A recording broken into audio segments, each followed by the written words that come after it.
Hello everybody. HS22 के D raw series में आपका फिर से स्वागत है। तो एंशियंट हिस्ट्री के प्रैक्टिस क्वेश्चन की जो सीरीज़ है उसको हम कंटिन्यू करते हैं, उसका सेकंड सेशन ले रहे हैं।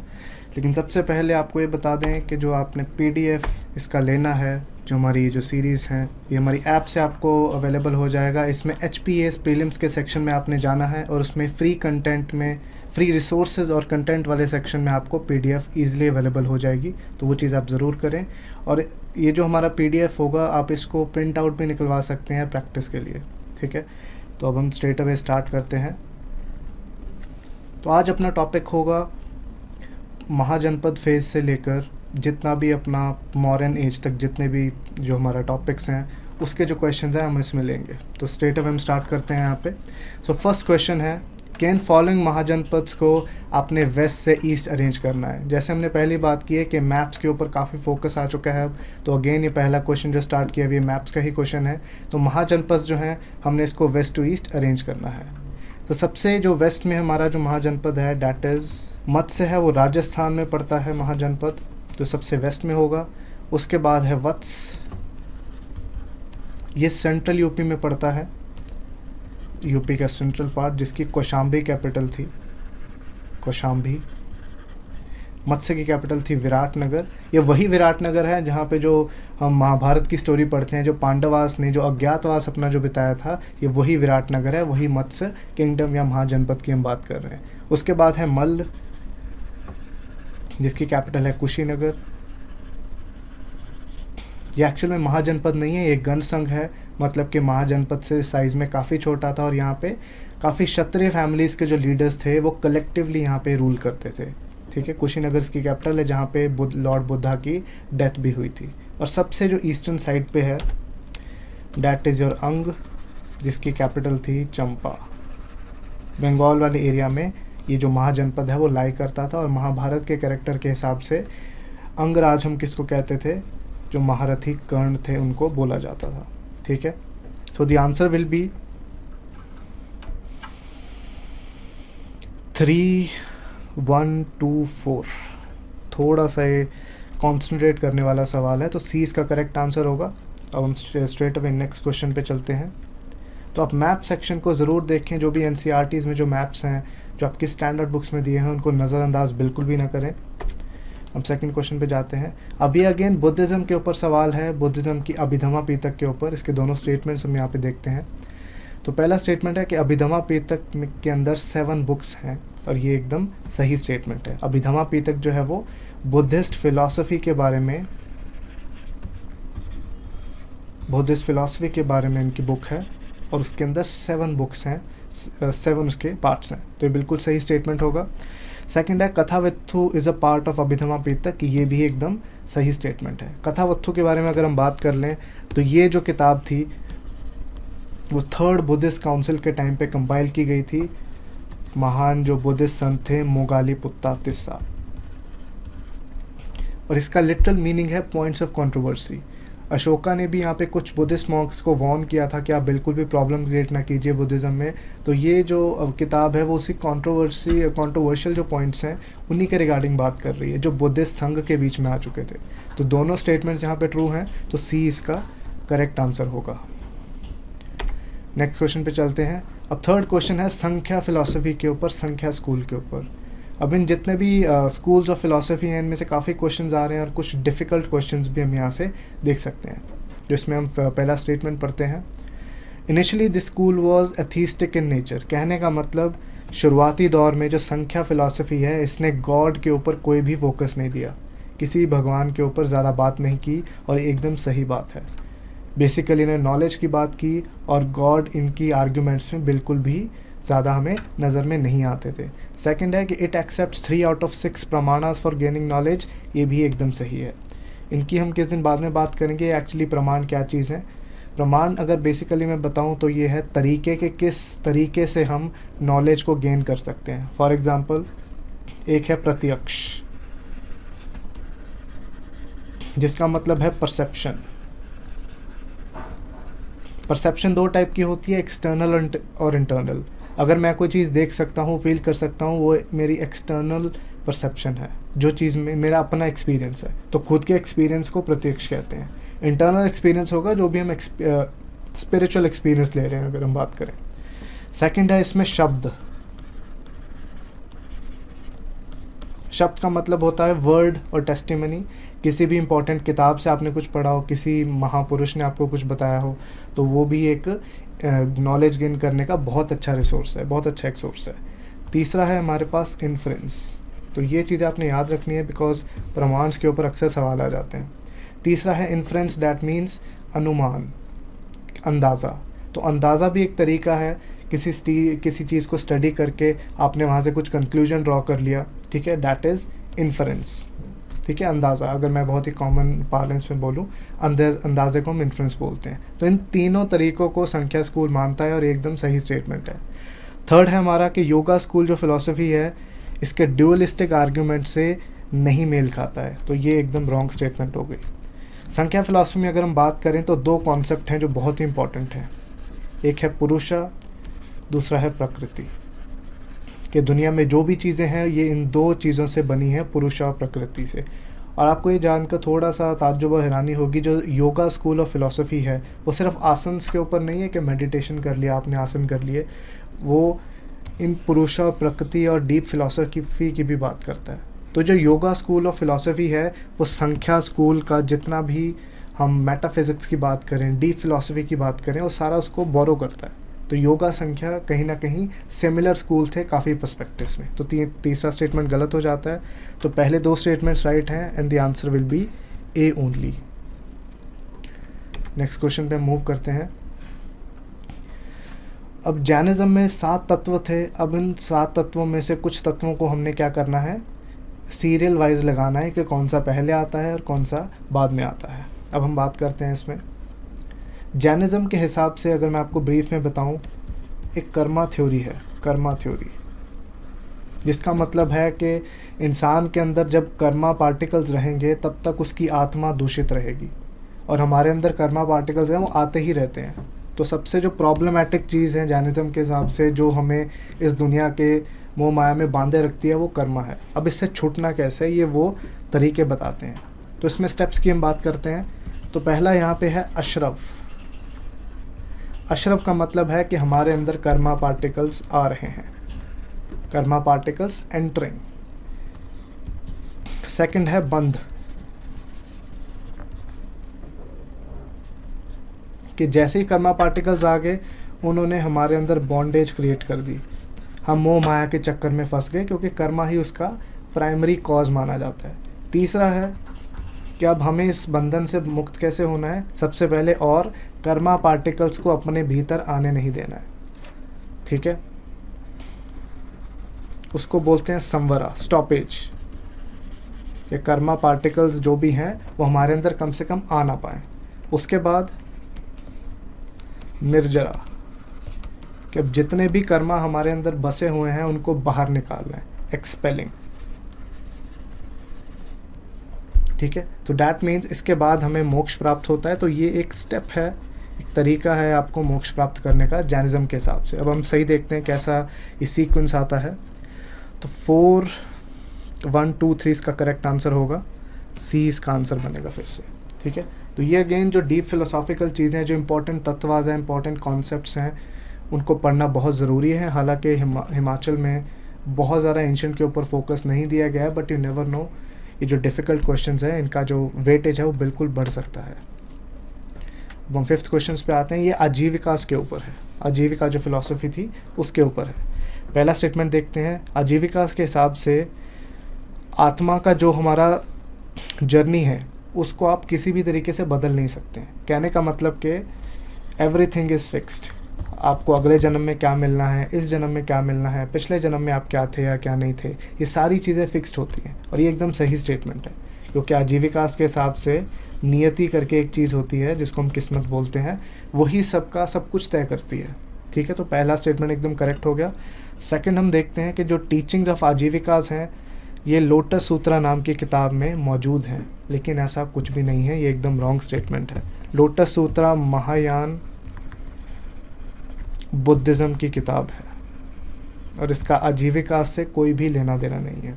ठीक है, तो सेकंड स्टेटमेंट यहाँ पे रॉन्ग हो जाएगा। और आजीविकास की जो टीचिंग्स हैं वो हमें बुद्धिस्ट और जैन टेक्स्ट से मिलती हैं, और ये इनको गालियाँ ही देते हुए मिलते हैं, इसलिए इनका कोई अपना जो लिटरेचर है वो अभी तक पास ऑन नहीं हुआ है। तो ये काफ़ी नेगेटिव चीज़ है, क्योंकि ये खुद अपने बारे में क्या लिखते थे हमें ये चीज़ नहीं पता लग सकती है। तो इसमें एक ही करेक्ट स्टेटमेंट होगा, डैट इज़ वन ओनली, तो A will be its correct answer.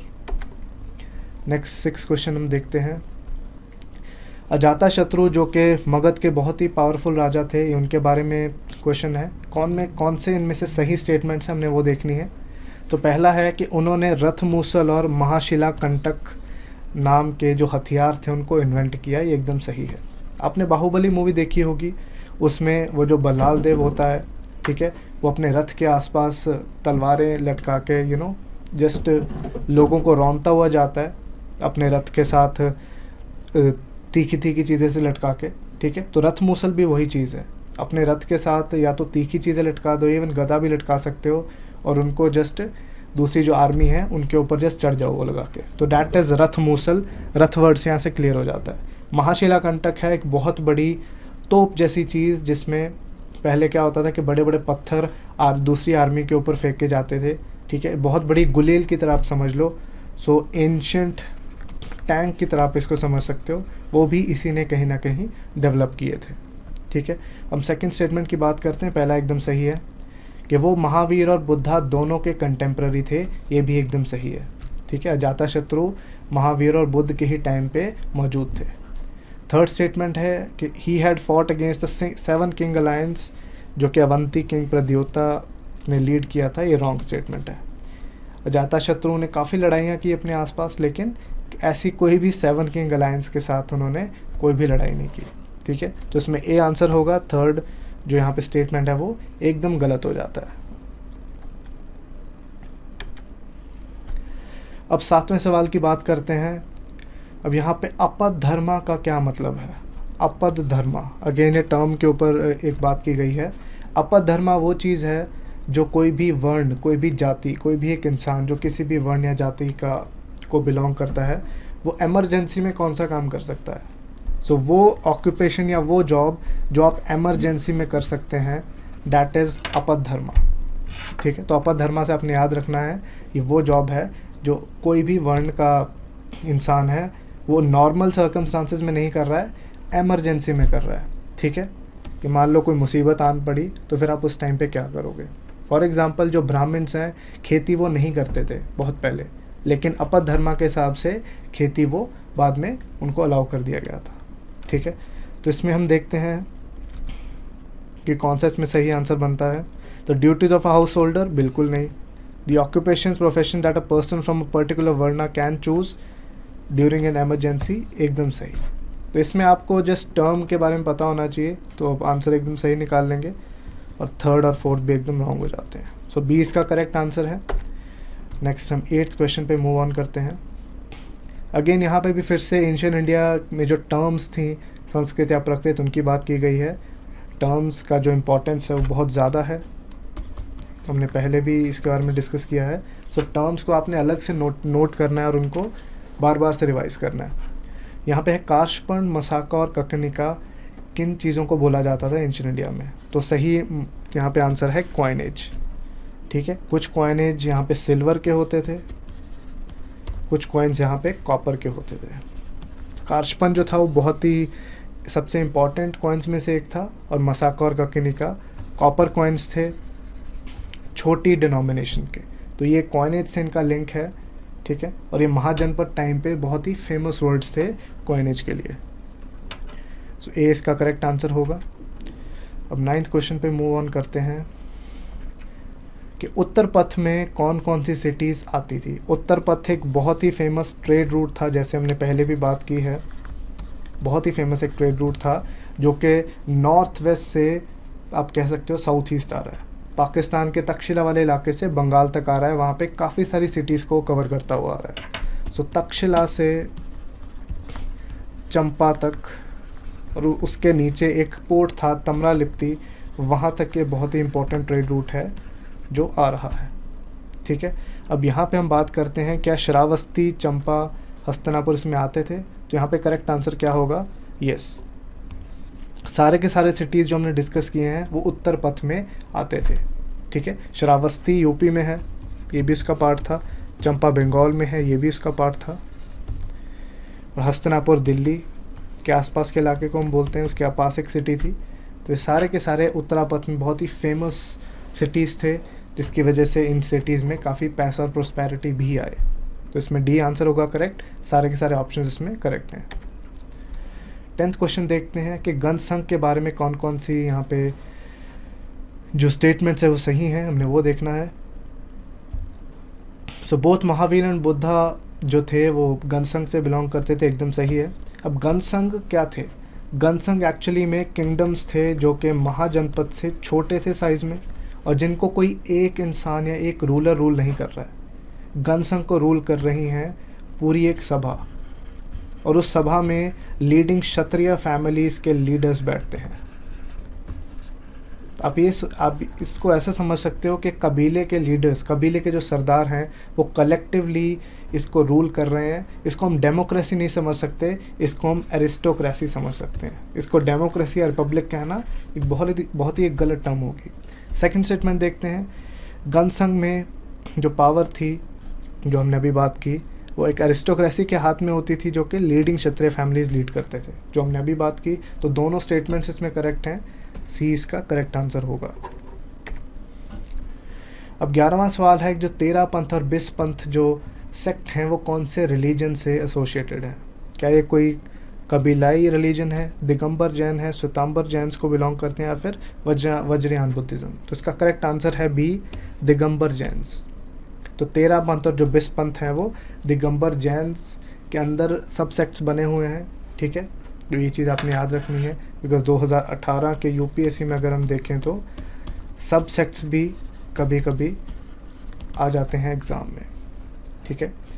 13 पंथ को फॉर्म करने वाले बनारसी दास नाम के एक संत थे, जिन्होंने 400-500 साल पहले ही इस सेक्ट को ज़िंदा किया, उसको चलाया, ठीक है जी। और हम चलते हैं नेक्स्ट सवाल पे। इसका करेक्ट आंसर बी हो गया। और 12th क्वेश्चन में हम देखते हैं, अभी अर्थशास्त्र के ऊपर 2 स्टेटमेंट्स हैं, 3 स्टेटमेंट्स, इनको स्टडी करते हैं। देखो, अर्थशास्त्र का लिटरल मीनिंग इकोनॉमिक्स होता है, लेकिन यहाँ पे मैं क्लियर कर दूँ, जो ये अर्थशास्त्र है इसका जो ज़्यादा जो एक रिश्ता है वो किस चीज़ से है? कूटनीति से है, जिसको हम डिप्लोमेसी बोलते हैं, स्टेट क्राफ्ट।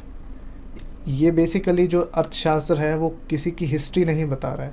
अर्थशास्त्र एक अच्छा राजा को कैसा होना चाहिए, कैसे उसको ऑफिसर रखने चाहिए, क्या क्या उसकी नीतियाँ होनी चाहिए, तो वो सारी चीज़ों को डिस्कस करता है अर्थशास्त्र। तब इसमें हम देखते हैं स्टेटमेंट्स कि अर्थशास्त्र इंटरस्टेट रिलेशंस और गवर्नेंस के बाकी तरीक़ों के बारे में डिटेल में डिस्कस करता है, एकदम सही है। अर्थशास्त्र में 15 किताबें हैं, और पहली जो 5 किताबें हैं वो इंटरस्टेट रिलेशंस की बात करती हैं, ठीक है, पहली 5। उसके बाद जो 8 किताबें हैं वो इंटरस्टेट और इंटरनल की ही बात करती हैं, तो एकदम सही स्टेटमेंट है। सेकंड है कि it is a prescriptive book and not a descriptive one. कहने का मतलब है, ये भी एकदम सही स्टेटमेंट है, कहने का मतलब है कि ये एक सलाह देने वाली किताब है, एज सच किसी हिस्ट्री को नहीं बता रही है, जैसे मैंने अभी थोड़ी देर पहले बताया, ठीक है। जो अर्थशास्त्र है वो फ्यूचर किंग को एड्रेस की गई है, फ्यूचरिस्टिक पर्सपेक्टिव से लिखी गई है कि एक राजा को कैसा होना चाहिए, क्या क्या नीतियाँ होनी चाहिए, ठीक है। तो ये डिस्क्रिप्टिव बुक नहीं है, हिस्टोरिकल बुक नहीं है। हालांकि जो उसने बातें की हैं वो मौर्यस के साथ मैच खाती हैं, इसलिए हम उससे हिस्ट्री थोड़ी निकाल लेते हैं। थर्ड है, it focuses its arguments on विज्जिगिशु द फ्यूचर किंग। विज्जिगिशु जो है वो एक प्रिंस को या किंग को बोल रहा है, और ये तीसरी स्टेटमेंट भी एकदम सही है, ठीक है। तो सी इसका करेक्ट आंसर हो जाएगा, सारे के सारे स्टेटमेंट्स इसमें करेक्ट हो गए हैं। 13th क्वेश्चन में हम देखते हैं, अब इन हिस्टोरिकल इवेंट्स को हमने सही क्रोनोलॉजिकल ऑर्डर से लगाना है कि कौन सा पहले हुआ, फिर उसके बाद, फिर उसके बाद। तो अब इसमें देखते हैं किंग डैरियस का इन्वेजन, अलेक्जेंडर का इन्वेजन और फर्स्ट बुद्धिस्ट काउंसिल। तो सबसे पहले जो इंडिया में इन्वेजन हुआ था, फॉरेन इन्वेजन, वो 516 BC के आसपास हुआ था, जो कि ईरान के राजा डैरियस ने किया था। तो सबसे पहले तो 1 आ गया। फिर उसके बाद है फर्स्ट बुद्धिस्ट काउंसिल, जो कि 480 BC के आसपास होती है, राजगीर में, बिहार वाली साइड में, ठीक है। बुद्धा की डेथ के जस्ट बाद। And then we have invasion of India by Alexander जो कि 326 BC में होती है। तो 132 इसका करेक्ट आंसर हो गया। अगेन सी इसका करेक्ट आंसर होगा। सो आपको इवेंट्स का अगर हम बात करें एक सीक्वेंस पता होना चाहिए, एग्जैक्टली डेट्स को आपने क्रैम नहीं करना है, रटने नहीं बैठ जाना है, सीक्वेंस को आपको याद रखना होगा। नेक्स्ट क्वेश्चन पे मूव करते हैं, 14th क्वेश्चन। अब इनमें से कौन से एडिक्ट्स जो हैं अशोका ने जो पिलर्स लगवाए थे, जो पत्थर लगवाए थे अपने प्रजा को कुछ कुछ उपदेश देने के लिए, वो इंडिया में नहीं लोकेटेड हैं, are not located in India. ठीक है, लंपक, शाहबाजगढ़ी, टोपरा और पंगुरारिया। तो इसमें करेक्ट आंसर है 1 और 2, शाहबाजगढ़ी और लंपक, क्योंकि दोनों के दोनों अफ़गानिस्तान में है। टोपरा दिल्ली के पास और पंगुरारिया आपको MP में मिलता है। तो 20 का करेक्ट आंसर होगा लंपक और शाहबाजगढ़ी। अगेन ये एक मैप का सवाल है और ऐसे सवाल UPSC और स्टेट्स के जो कमीशन है उसमें काफ़ी कॉमनली अब देखे जा रहे हैं। नेक्स्ट सवाल पे हम चलते हैं।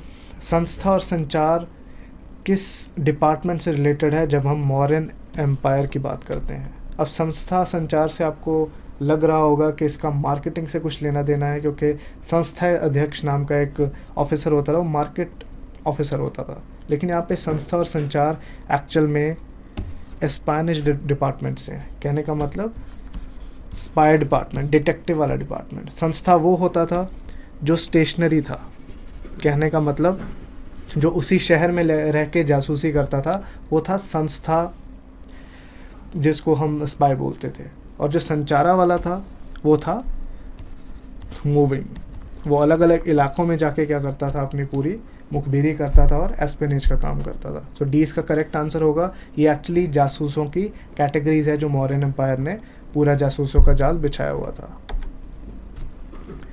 16 क्वेश्चन हम बात करते हैं, फिर से मौर्यन एडमिनिस्ट्रेशन के ऊपर क्वेश्चन है। उदाका भाग वाटर की यूजेज पे एक टैक्स लगाया गया था, उसका नाम है, ये एकदम सही है।